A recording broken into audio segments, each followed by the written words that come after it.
Okay, I'm trying to use my camera and for some reason it is not focusing on my face. Hello. Well, why?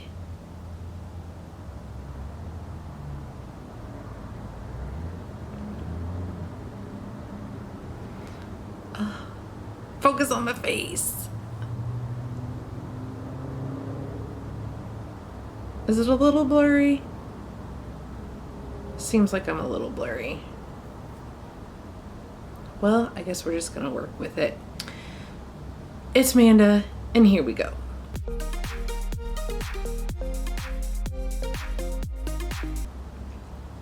I am having a day where I just thought I would tell you guys how it feels. Kind of like I guess we'll call it a rant, but I'm not really ranting. I'm not complaining.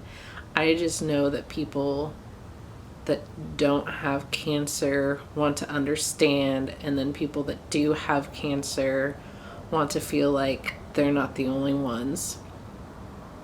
I am also testing out my camera, so if you hear road noise or if the recording isn't really loud or exceptional, I'm just trying to play with things, see how they're working, what to do better on, and all that.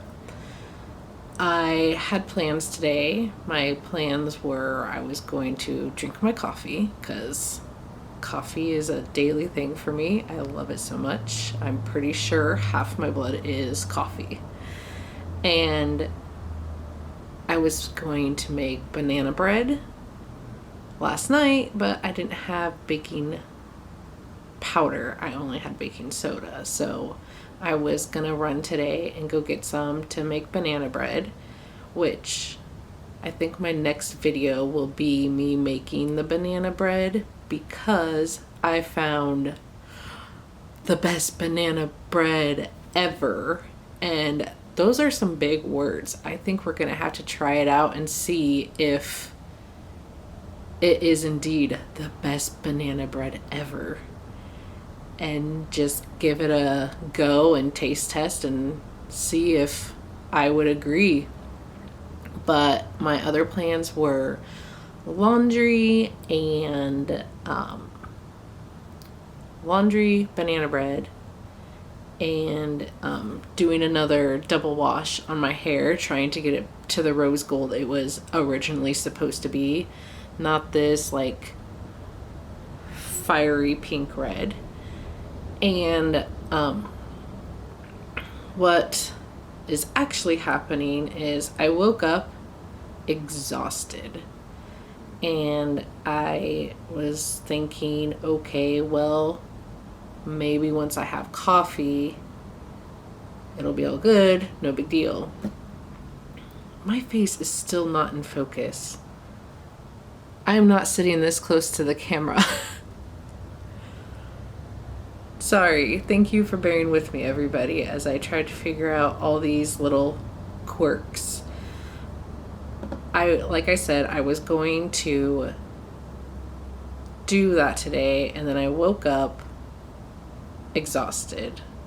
I feel very worn down today. I call these my DeadPool days. You know, Deadpool, the superhero. What is he even under? Is he a superhero? Let me know in the comments below what he classifies as. But he became Deadpool because of trying to beat cancer, so instead of saying cancer, cancer, cancer all the time, I like to call mine Deadpool. And I am having a Deadpool day. Being that I am terminal at stage 4 with metastatic cancer, I have to do better at listening to my body. I listen to it most of the time now. When I was younger, before I was sick,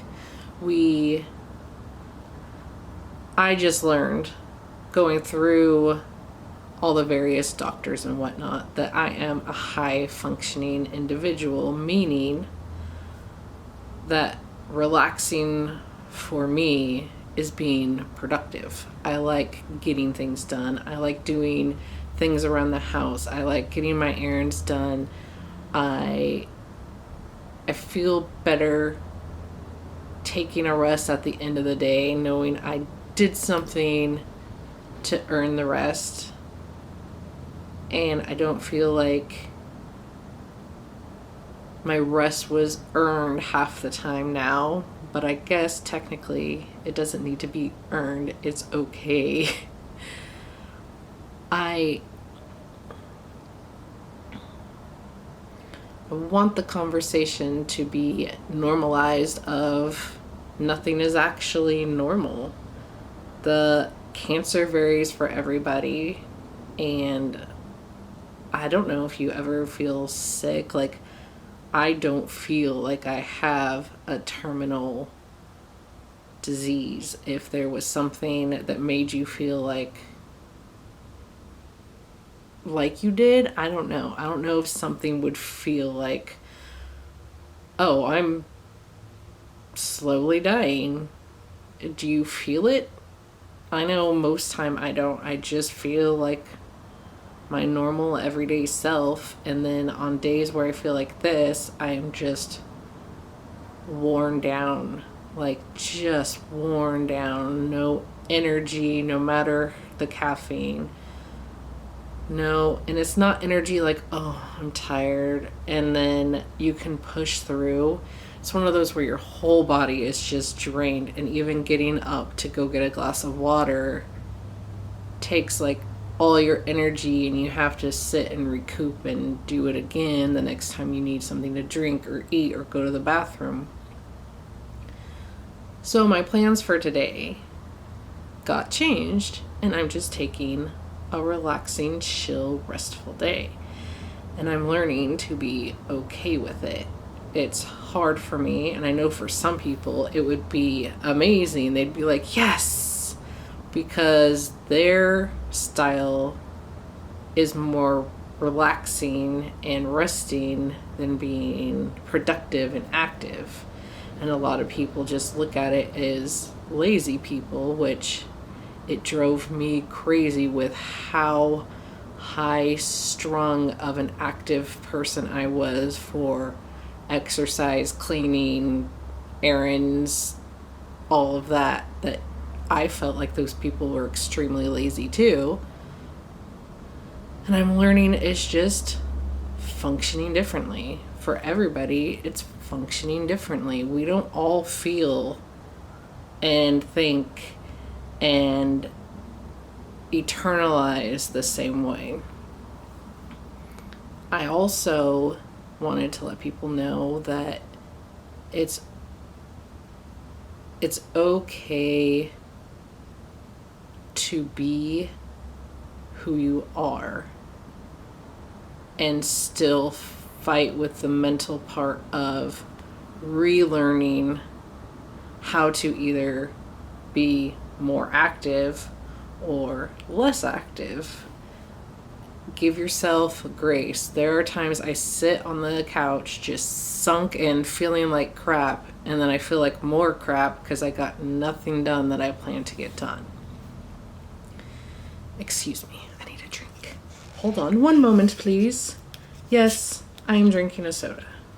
No, I don't drink them very often, but I was recently re-diagnosed with hypoglycemia, which I had when I was a child. Everybody is like, oh, that's like a part on the way to diabetes. Well, no one in my family has had diabetes besides my sister during pregnancy, and that was the only time. Diabetes does not run in my family. My grandma was hypoglycemic, never had diabetes. I had it as a kid. It fixed itself. And I don't know how, because when I was a younger adult, you know, when you are on either low income or you're on your own and you just eat junk because, for one, either it's cheap or because you didn't have it as much when you were a kid, so then you're like, sweet, I'm on my own, I can buy what I want. you get more processed food, and I was almost 200 pounds eating processed junk probably 75% of the time. And nope, my hypoglycemia was gone. I had no health issues until my thyroid and adrenal fatigue, which was 8 to 10 years ago I was diagnosed. So I moved out at 18. I went from 18 to, let's just say, like 32, eating mostly crap food and had no health problems. I am not promoting eat crap and not care. I am promoting that it doesn't matter how you look, it matters for health and how you feel. And you can try to outrun a diet of bad food, and some people do very well and it doesn't matter. And I don't judge people that have such a low budget that all they eat is top ramen, mac and cheese, and hot dogs. It's life. What you can't fix is genetics.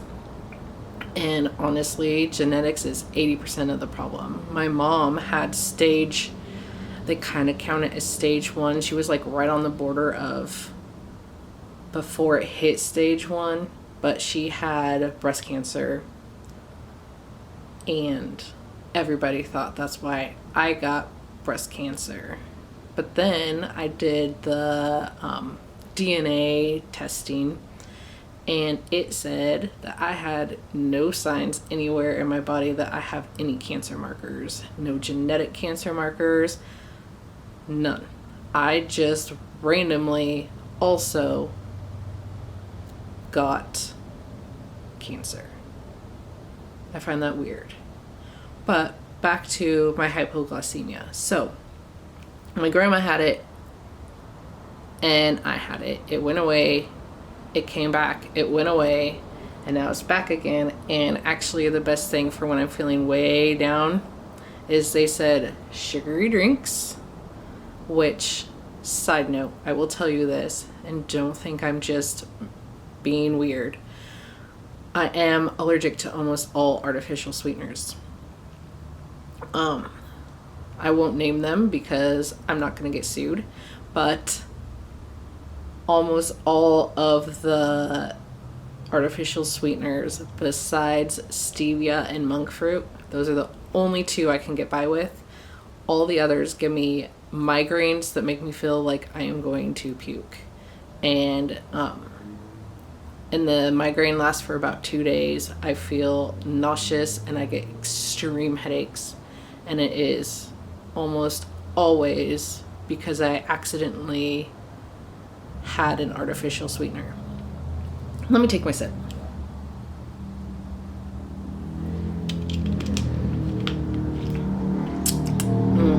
Yes.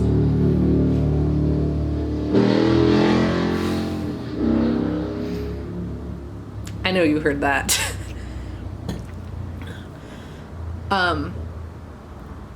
I think my main point of this whole chat is just to get the conversation about terminal cancer more talked about. And I agree that, stage 1, 2, 3 are not any easier,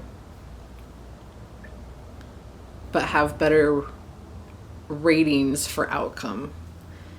And when I was on my chemo pill, which you can see in previous videos, I'll make a watch list that's like all my cancer videos. So if someone wants to go through and see if it's anything that they experienced or they want to be prepared for, or you just want to know what it's like, I'll make a watch list that's like, excuse me, that's like all the cancer videos all together. I said cancer a lot. I'm sorry. Let's go back to DeadPool. DeadPool videos. Now I lost where I was. I am gonna just wing it now. I want us all to talk and get to know what is more normal and beat the odds of average stage 4 patients are 4 to 7 years. I think that it is possible. I think if people tried their own way of trying to heal, we might find something.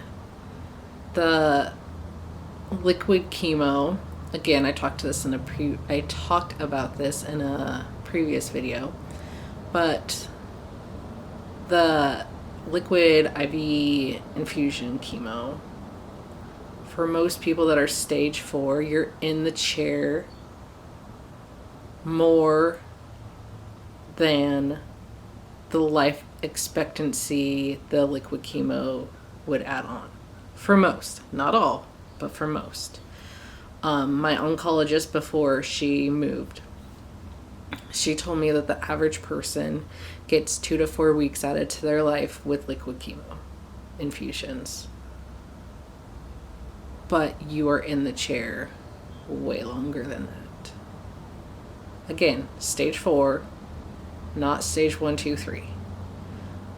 And then I just saw a commercial last night for a new chemo pill